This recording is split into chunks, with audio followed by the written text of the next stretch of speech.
one of the people here representing the authority would like to speak to why isn't there any estimate of land acquisition costs?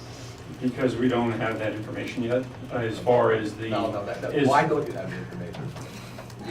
The design is not advanced sufficiently enough to determine the right-of-way requirements needed for the project. I guess I'm not impressed with that answer. But- Let me push you a little bit further. You do have various rights-of-way that you, the width of the rights-of-way that you've estimated in various places. In fact, almost all places now.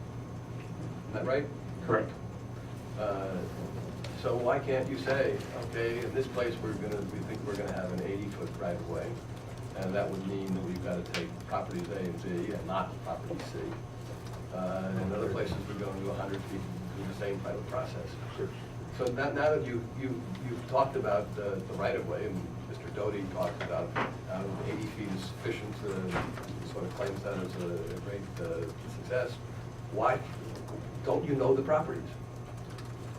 Because we're working with the various cities and staffs on the development of the alignment, and with the environmental team, what properties and land uses are sensitive, where we can make adjustments to the alignment to minimize or even avoid the need for private property acquisition.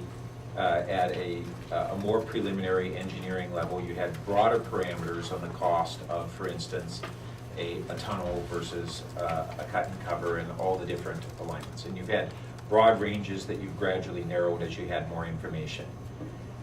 The same principle should apply to property takings. And we've had members of our community that have established, based on various right-of-way widths, how many different properties hypothetically would be taken if you move westward. That sort of range that you would gradually narrow as you have more information seems like a very reasonable and consistent approach to the approach you've taken in your other engineering methods.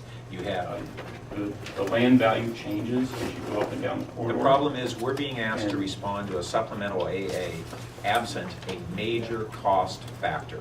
How can we reasonably, if cost is part of the response, and clearly it is, because we have seen up and down the peninsula alternatives removed because of cost, not because of design, but because of cost.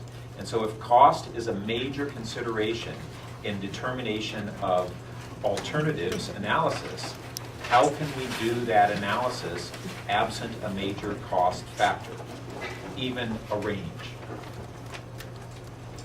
My understanding, the way we've assembled the alternatives analysis report, options that are moving ahead or fell away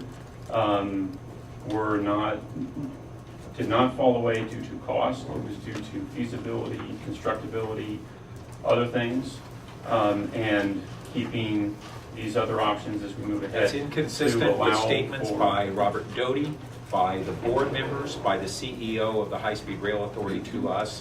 That's entirely inconsistent with statements by all three levels: the State Rail Authority, by the CEO of the Rail Authority, the State Rail Board, the CEO of the authority, and by Peninsula Rail Program. I'm sorry, we have received, and it's also on a prima facie basis clear that that's not the case.